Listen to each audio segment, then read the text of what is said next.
Good morning students. Now today we will begin with the exercise 9.2. So in exercise 9.2 we have to study about the different laws which we have already studied. I think suppose in chapter number 3 or in chapter number 4. I think in chapter number 3 integer we all have studied few laws, that is commutative law, distributive law, associative law. Okay, so that we all have studied, but here also in algebra again we have to study that. So let us revise again those common rules.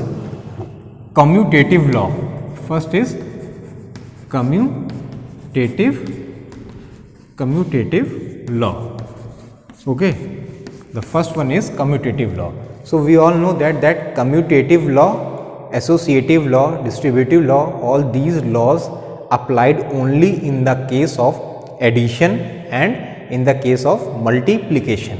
Okay, all these can apply in the case of addition and in the case of multiplication only, not in the case of division and in subtraction, only multiplication and addition. So see here, commutative law, what happens?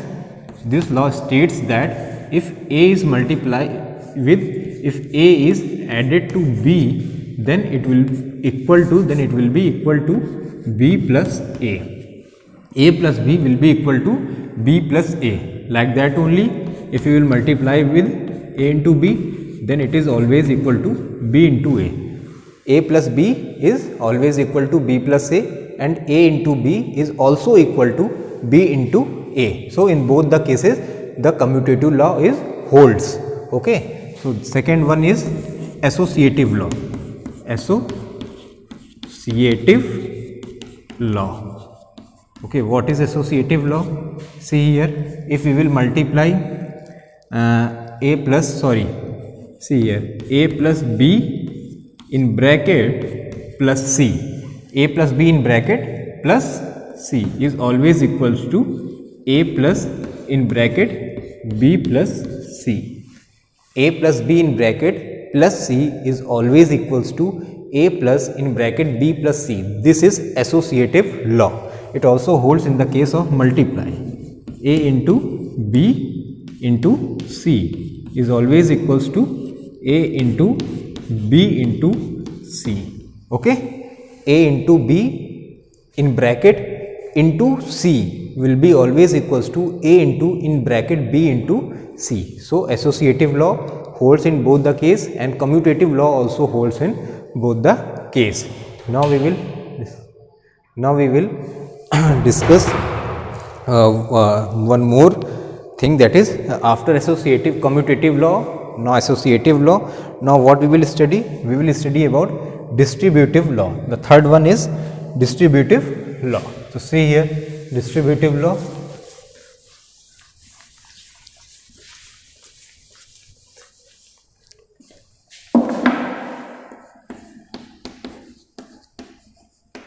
Distributive law. This is third law, distributive law. So in distributive law, what happens? A into in bracket B plus C.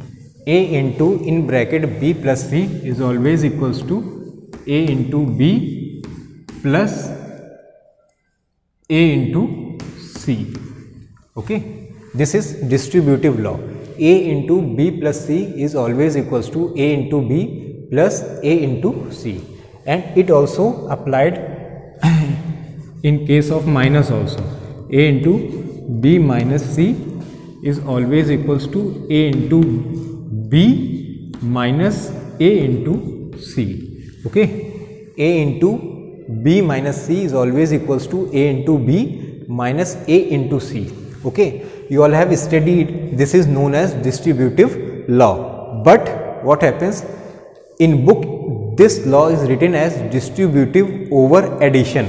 In book this law is written as distributive over addition, and this law is written as distributive over subtraction. Okay, distributive over subtraction. So by other names they by other names they are known, but this is the distributive law.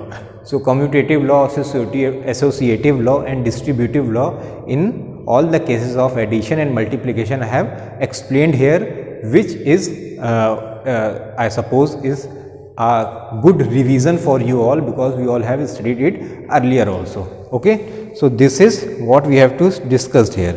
Now see exercise 9.2. We will see 1 or 2 questions of this exercise, then rest of the question you have to do by your own. Only 4 questions we will have in this exercise. So see here, question number 1.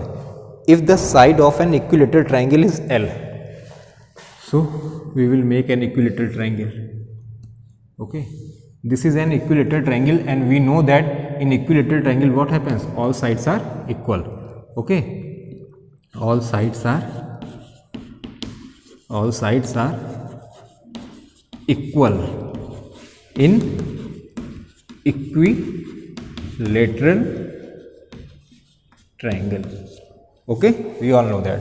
And what it is given? It is given that the side is L. So this is also L, this will be also L, and this will be also L.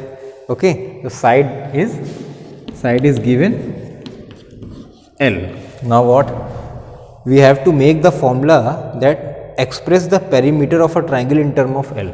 We have to express perimeter of triangle in term of L. So perimeter of triangle will be what? We all know that what is perimeter? Perimeter is sum of the boundaries of the figure. Sum of the boundary of the figure is known as perimeter. So here L plus L plus L will give the perimeter. L plus L plus L will give the perimeter of triangle. So L plus L plus L will be what? 3L, and this is the answer. This is the answer. This is the perimeter of triangle is 3L. Okay, so this is question number 1. Now we will see question number 4. Okay, now we will see question number 4. Rest of the question you have to do by your own.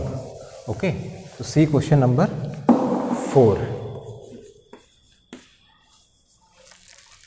If the radius of circle is r unit, so we will make first circle. Okay, we all know that what is radius?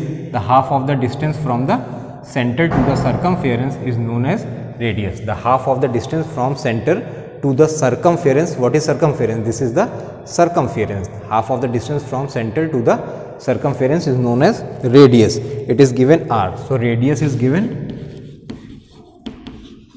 Radius of circle is given how much? R unit.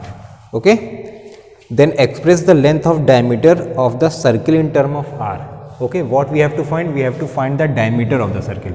Okay, so diameter of circle we have to find in terms of r. So we all know that what is diameter? A line passing from center and joining the 2 points on the circumference. Okay, joining 2 points on the circumference is known as diameter. This is diameter.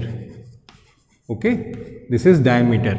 ठीक है, आधी दूरी क्या होती है? Radius होती है, और उसी सेंटर से एक स्ट्रेट लाइन पास करे और सर्कमफेरेंस को 2 पॉइंट पे टच करे एक स्ट्रेट लाइन, तो उसे हम लोग डायमीटर बोलते हैं. तो जब ये आधी दूरी r है तो ये भी क्या हो जाएगी? ये भी r हो जाएगी. This is also r. तो diameter of circle is r plus r. Okay, this is r plus r, and which is 2 into r. Okay, so this is 2r. This will be 2r. This is the diameter of the circle. Okay, this is the answer. Now next few questions, 2 questions is left, which you have to do by your own. So by this exercise 9.2 is now completed. You have to do this exercise in your book along with exercise 9.1. Thank you.